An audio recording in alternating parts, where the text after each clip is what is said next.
Good morning विद्यार्थियों। अपन यण संधि के अंतर्गत पढ़ रहे हैं। अपन ने शुद्ध्युपास्य और मध्वरी ये दो रूप सिद्धियां देखी कि इको यणची सूत्र के द्वारा इक के स्थान पर यण होता है। इक के अंतर्गत चार वर्ण आते हैं, ई, उ, री, ली। इक के स्थान पर यण आदेश करता है यह सूत्र। ई के स्थान पर यह, उ के स्थान पर वह, री के स्थान पर रै, उल्द्री के स्थान पर लै। तो अपन ने ई के स्थान पर यह जो आदेश होता है वो शुद्ध्युपास्य में देखा। शुद्ध्युपास्य उसका उदाहरण है।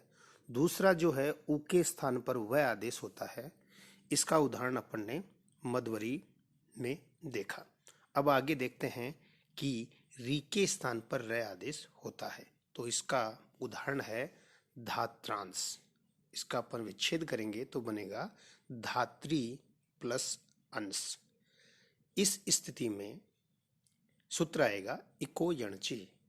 यह सूत्र क्या करेगा, री के स्थान पर रै आदेश, री को हटा दिया जाएगा और उसके स्थान पर रै आ जाएगा। तो देखिए क्या बनेगा फिर। इस धा हलंत तय हलंत रै अंश, क्योंकि जो तय में री था उसको हटा दिया तो तय हलंत हो जाएगा। तो क्या बनेगा, धा हलंत तय हलंत रै और अंश। इस दशा में, इस स्थिति होने पर सूत्र आएगा अनची च। यह सूत्र अच रहने पर आगे का जो यर प्रत्यार के जो वर्ण है उनको द्वित्व करता है। तो देखिए क्या बनेगा। धाम में क्या है, धाम में आ अच है, तो उसके आगे जो वर्ण है त, उसको अपन द्वित्व कर देंगे। द्वित्व का मतलब उसको दो बार लिखेंगे। तो क्या बनेगा, धा हलंत रै प्लस अंश। इस स्थिति में अब आगे जो सूत्र अपन ने पढ़ा था अंचिचे के बाद झलाम जस जसी, यह सूत्र यहां नहीं आएगा, क्योंकि झलाम जस जसी क्या कहता है, झल प्रत्याहार वर्णों को जस हो, लेकिन जसी परे होने पर, जस प्रत्याहार परे होने पर।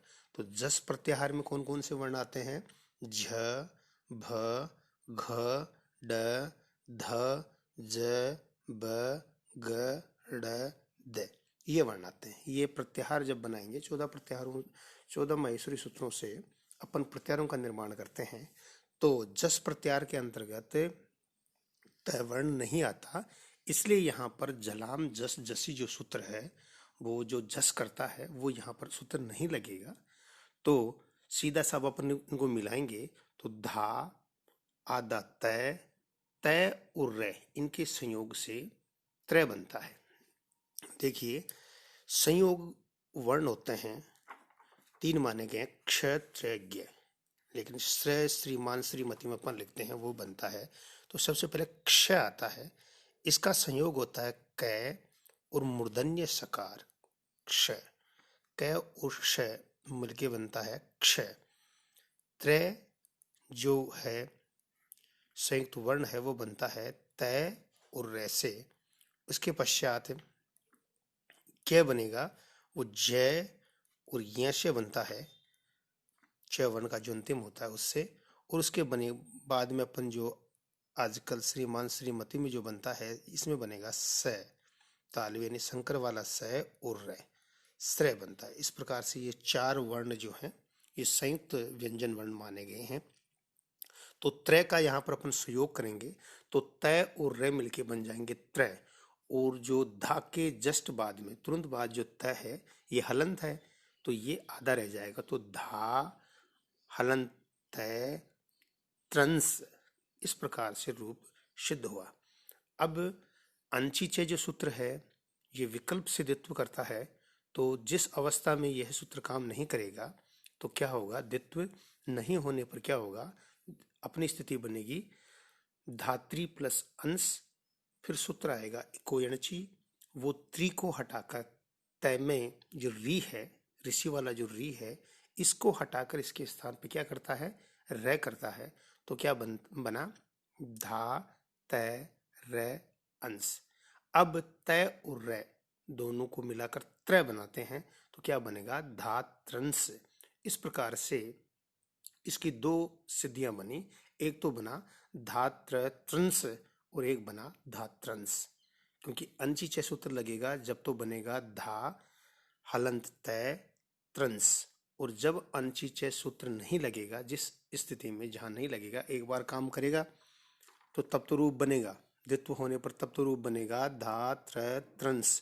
और जब यह कार्य नहीं करेगा, द्वित्व नहीं करेगा, जब बनेगा धा त्रंश। इस प्रकार से तो अंची च सूत्र शुद्धोपास्य में भी लगा था, वहां पर भी अपन ने ध जो था दीर्घ ध जो उसको अपन ने द किया था, और उसी प्रकार से मध्वरी में भी अपन ने ध को द किया था। तो मध्वरी के भी दो रूप थे, शुद्धोपास्य में दो रूप बने, धात्रंश के भी दो रूप बने। इस प्रकार से अपना आगे अब देखते हैं। तो आगे है इसका जो इको यणची सूत्र है, इसका अंतिम उदाहरण है लाकृति। क्योंकि इको यणची इक में कौन कौन से वर्ण आए, ई उ री ली। तो ई का उदाहरण अपन ने शुद्धोपास्य देख लिया, उ का उदाहरण अपन ने देखा मध्वरी, और री का उदाहरण अपन ने देखा धात्रंश। अब अपन उदाहरण देखते हैं ली। ली के स्थान पर क्या करता है, ये लय। ली को हटाकर उसके स्थान पर हलंत लय करेंगे तो देखिए लाकृति, इसकी सिद्धि इस प्रकार से बनती है। जब इसका विच्छेद करेंगे लाकृति का तो बनेगा ली प्लस आकृति। इस स्थिति में इको यणची सूत्र यहां पर आएगा।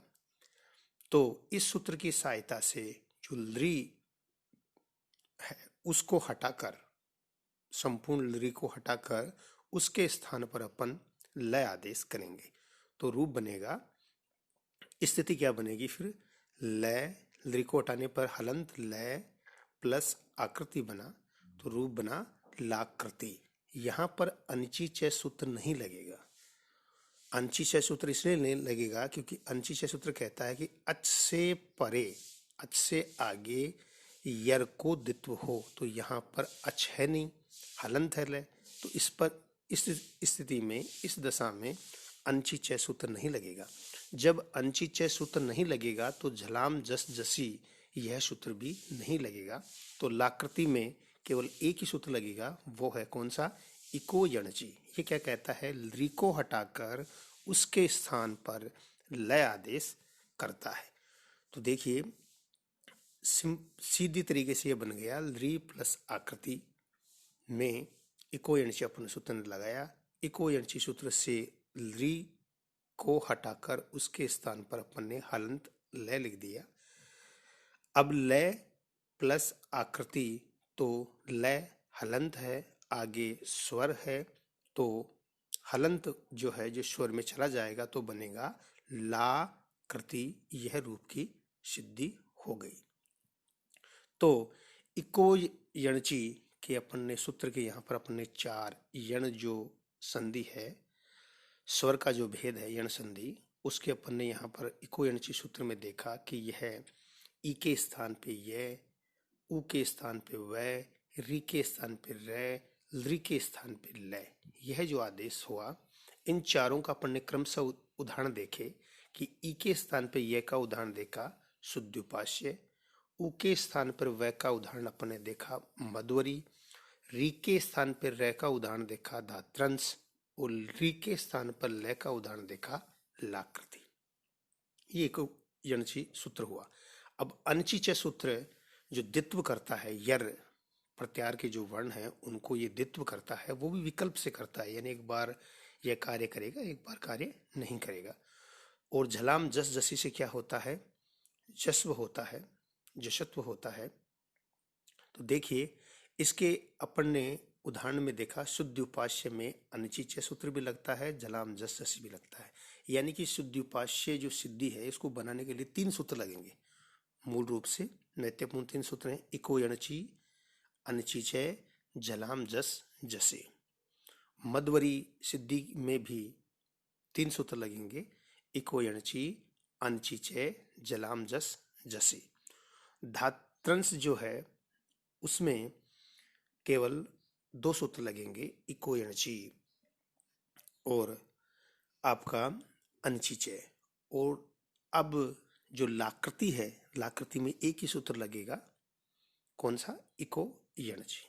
तो इस प्रकार से इन शब्दों की रूप सिद्धि बता दी गई है। परीक्षा में 2 प्रकार से प्रश्न बनते हैं इसमें। एक तो वो सीधा पूछता है कि इको यणची सूत्र की व्याख्या कीजिए। तो इको यणची सूत्र की व्याख्या करते हुए अपन को लिखना है कि इक के स्थान पर यण आदेश होता है अच यानी स्वर आगे होने पर। तो देखिए इनमें सब में जब अपन विच्छेद करते हैं तो आगे स्वर होता है। जैसे शुद्धि प्लस उपास्य में उ का उपास्य का उ स्वर है। मधु प्लस अरि में जो अरि का ए स्वर है। इसी प्रकार से धात्री प्लस अंश में अंश का ए आगे है, स्वर है। और लरी प्लस आकृति में आकृति का आ स्वर है, इसलिए यह सूत्र यहाँ काम करता है। तो इको यणची सूत्र में अपन लिखेंगे कि इक के स्थान पर यण आदेश करता है। और इक में कौन कौन से वर्ण होते हैं इसको भी आप बता दीजिए, और आदेश जो किया गया उसको भी आप बताइए। साथ में इसका उदाहरण भी दीजिए बता के कि इस प्रकार से देखिए यहाँ पर इनमें से चारों में से एक उदाहरण देखकर उसको आप समझा सकते हो कि देखिए कि ई के स्थान पर यह होता है, उ के स्थान पर जो वह होता है, री के स्थान पे रह होता है और लृ के स्थान पे लय होता है। उनके क्रमशः आप उदाहरण भी दे सकते हैं। दूसरा जो प्रश्न बनता है वो सीधा रूप सिद्धि का पूछता है कि शुद्धि उपास्य इस शब्द की सिद्धि कीजिए। तो इसमें आपको सीधा से लिखना है, शुद्धि उपास्य में लिखना है शुद्धि प्लस उपास्य इको यणची सूत्र से ई के स्थान पर यह हो गया, अनिचिचय सूत्र से यहाँ पर दित्व हो गया, तो ध को डबल कर देंगे।